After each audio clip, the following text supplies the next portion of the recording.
கோவில்ல இது பூஜை பண்றப்ப சங்கல்பம் பண்றாங்க. சங்கல்பம் பண்ணி பூஜை பண்ணா தான் அதோட பலன் கிடைக்குமா? ஆமாம், கோயில் அர்ச்சனை பண்ணும்போதும், வேறு ஏதாவது பூஜை பண்ணும்போதும் அப்போல்லாம் சங்கல்பம் பண்ணுவாங்க. கையில் பூவை கொடுத்துட்டு இப்படி பிடிச்சிட்டு இந்த பக்கம் வச்சுட்டு நம்ம எல்லாம் சொல்லணும். ராசி, நட்சத்திரம், குலம், கோத்திரம்லாம் சொல்லணும். இந்த குலத்தை சேர்ந்தவருக்கு, இந்த கோத்திரத்தை சேர்ந்தவருக்கு, இந்த ராசியில் பிறந்த, இந்த நட்சத்திரத்தில் பிறந்த இன்னாருடைய நலம் வேண்டி, அவர் ஆயுள் வேண்டி, அவரோட ஆரோக்கியம் வேண்டி, அவரோட எண்ணம் சித்தியாக வேண்டி இந்த பூஜையோட பலனை பல பல பூக்களாலையும் பற்பல இலைகளாலையும் இலைகளாலையும் இந்தந்த பூஜைகள் எல்லாம் செய்கிறேன்னு சொல்லி சங்கல்பம் பண்ணிப்பாங்க. அதாவது வேண்டுதல் வச்சுக்கிறது. இதுதான் இந்த சங்கல்பத்தோட அடையாளம். இது ஒரு அற்புதமான பகுத்தறிவு கேள்வி நீங்கள் கேட்டீங்க. என்ன கேள்வி அப்படின்னா, சங்கல்பம் பண்ணாதான் பலன் போய் சேருமான்னு கேட்டீங்க. ரொம்ப சிறப்பு. நம்மக்கிட்ட இந்த மாதிரியான கேள்வி கேட்குறாங்க அதிகரிச்சிட்டாங்க போல இருக்கு. நல்லது, எனக்கு இது பிடிச்சிருக்கு இந்த கேள்வி. இப்போ நான் ஒரு விஷயம் சொல்கிறேன். ஒரு ஆளுக்கு ஒரு தீங்கு செய்கிறோம், பாவம் செய்கிறோம் அப்படின்னா சங்கல்பம் பண்ணி பண்ணுறோமா இல்லை சங்கல்பம் பண்ணாமலே அந்த பாவத்தை பண்ணுவோமா? சங்கல்பம்லாம் பண்ண மாட்டோம், அப்படியே பாவத்தை பண்ணோம். அதோட பலன் யாருக்கு போய் சேருது? யார் அந்த பாவத்தை செஞ்சாரோ அவருக்கு போய் சேர்ந்துடும். கரெக்டாக? அதே போல் ஒரு தானம் பண்ணுறோம், தர்மம் பண்ணுறோம், புண்ணியம் பண்ணுறோம் அப்படின்னா அதுவும் சங்கல்பம் பண்ணி செய்கிறோமா? நம்ம ஒரு ஏழைக்கு ஒரு 4 இட்லி வாங்கி கொடுக்கும்போது இந்த குலங்கோத்திரத்தை சேர்ந்த எனக்கு இதோட பலன் சேரணும்னு சொல்லி நம்ம சொல்லிட்டு பண்ணுறோமான்னா அதுவும் பண்ணுறதில்ல. ஆனால் அதோட புண்ணிய பலன் என்ன வரும்? நமக்கு சேரும். அந்த மாதிரி பாவமானாலும் புண்ணியமானாலும் சங்கல்பம் பண்ணணும்னு அவசியம் இல்லை. அது தானாக நமக்கு சேர்ந்துடும். அதை கடவுள் பார்த்துட்ருக்காரு. அதனால் ஒன்றும் பிரச்சனை கிடையாது.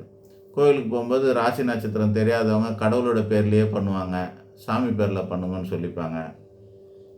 அவங்கவுங்க நம்ம பேரை பண்ணிப்பாங்க. சில பேர் என்ன பண்ணுவாங்க, ஒரு 100 அர்ச்சனைக்கு 108 பேர் லிஸ்ட்டு கொடுப்பாங்க. பங்காளிங்க பேர் முதல் கொண்டு எல்லார் பேரையும் கொடுத்துன்னு லிஸ்ட்டு கொடுத்துன்னு இருப்பாங்க. இதெல்லாம் தேவையில்லாத வேலை. யாருக்கு போய் சேரணுங்கிறது அது தானாக தெரியும். எப்போ நம்ம சங்கல்பம் பண்ணுறோம் அப்படின்னாக்கா, இன்னாருக்கு போய் சேரணும்னு சொல்லும்போது தான் சங்கல்பம் அவசியம். நமக்கே வேணும்னா சங்கல்பம் பண்ணிக்க வேண்டியதில்லை. இப்போ ஒரு கோயிலில் போய் ஐயர் பண்ணுறாரு, பூசாரி பண்ணுறாரு, குருக்கள் பண்ணுறாரு அப்படின்னும் போது இந்த அர்ச்சனை யாருக்கு என்னன்னு அவருக்கு தெரியாது. அதனால் நம்ம இந்த அர்ச்சனை எங்கள் அக்காவுக்கு போய் சேரணும், எங்கள் அம்மாவுக்கு போய் சேரணும், எங்கள் அப்பாவுக்கு போய் சேரணும், சக குடும்பம் எங்கள் குடும்பத்துக்கே போய் சேரணும் அப்படின்னு நம்ம சொல்லிக்கிறோம். அப்படி சொல்லி கொடுத்தா அதை போய் பண்ணப்படுறாங்க. அதுதான் பர்டிகுலர் பண்ணுறாங்க. பர்டிகுலராக இது இவங்களுக்கு போய் சேரட்டும்னு சொல்லக்கூடியது தான் இது. புரியுதுங்களா? அதுபோல் நம்மளே பண்ணும்போது அது நமக்கு தான் அர்த்தமாகிடுது. நம்மளே பண்ணுற புண்ணியம் நமக்கு சேர்ந்து போயிடும். அது ஒன்றும் பிரச்சனை கிடையாது. ஒருத்தருக்காக இன்னொருத்தர் பண்ணுறாங்க பாருங்கள், அப்போ தான் இந்த பலன் எனக்கு இல்லை, இது அவருக்கு போய் சேரட்டும்ன்றதுக்காக தான் இது. இந்த பலனை இன்னொரு ஆளுக்கு போய் சேர்க்கறதுக்காக தான் அது. ஆக யார் நம்ம யார் வேணாலும் பரிகாரம் பண்ணலாம், யார் வேணாலும் பூஜை பண்ணலாம், யாருக்காக வேணாலும் பண்ணலாம். 3வது மனுஷனுக்கு பண்ணும்போது சங்கல்பம் அவசியமாகுது. நாமளே நமக்கு பண்ணால் அது சங்கல்பம் தேவையில்லை. இப்போ கோவிலில் பண்ணும்போது நம்ம அர்ச்சனைக்கு பேரு, ராசி, நட்சத்திரம் சொல்கிறோம் அப்படின்னாக்கா அது அந்த பூசாரி பண்ணும்போது பூசாரிக்கு அது பலன்னா கண்டிப்பாக போகாதுங்க. அவருக்காக இல்லை. யார் அதுக்கு பொருள் உதவி செய்கிறாங்களோ, யார் அதுக்கான பொருளெல்லாம் வாங்கி கொடுக்குறாங்களோ அவங்களுக்கு தாங்க போய் சேரும். வேறு யாருக்கும் போய் சேராது. அந்த பொருளை நீங்கள் வாங்கிக்கிட்டால் உங்களுக்கு போய் சேர்ந்துடும். ஒருவேளை இதோட பலன் எனக்கு வர வேண்டாம், எங்கள் அம்மாவுக்கு வரட்டும், எங்கள் அப்பாவுக்கு வரட்டும், என் பிள்ளைக்கு வரட்டும், என் குழந்தைக்கு வரட்டும் அப்படின்னு நீங்கள் நினச்சா அவங்க பேர், ராசி, நட்சத்திரத்தை சொல்லணும். அவ்வளோதான். சங்கல்பன்றது யாருக்கு போய் சேரணுங்கிறத முடிவு பண்ணுறது.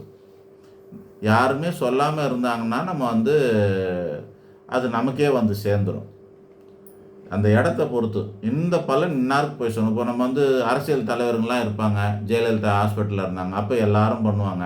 நாம் பண்ணுற பலன் நமக்கு வந்துடக்கூடாது இல்லை? அப்போ என்ன பண்ணுவோம், இந்த பலன் அந்த அம்மாவுக்கு போய் சேரட்டும்னு சொல்லிட்டு எல்லாரும் அர்ச்சனை பண்ணுவாங்க. ஆக ஒருத்தருக்காக இன்னொருத்தர் பண்ணலாங்கிற சூழ்நிலை வரும்போது நம்ம வந்து அதோட அது சங்கல்பம் பண்ணிக்கிறோம். மற்றபடி அவங்கவுங்களுக்கே அதோட பலன் கிடைக்கணும்னும் போது எந்த விதமான சங்கல்பமும் அவசியம் இல்லை. நன்றி, வணக்கம்.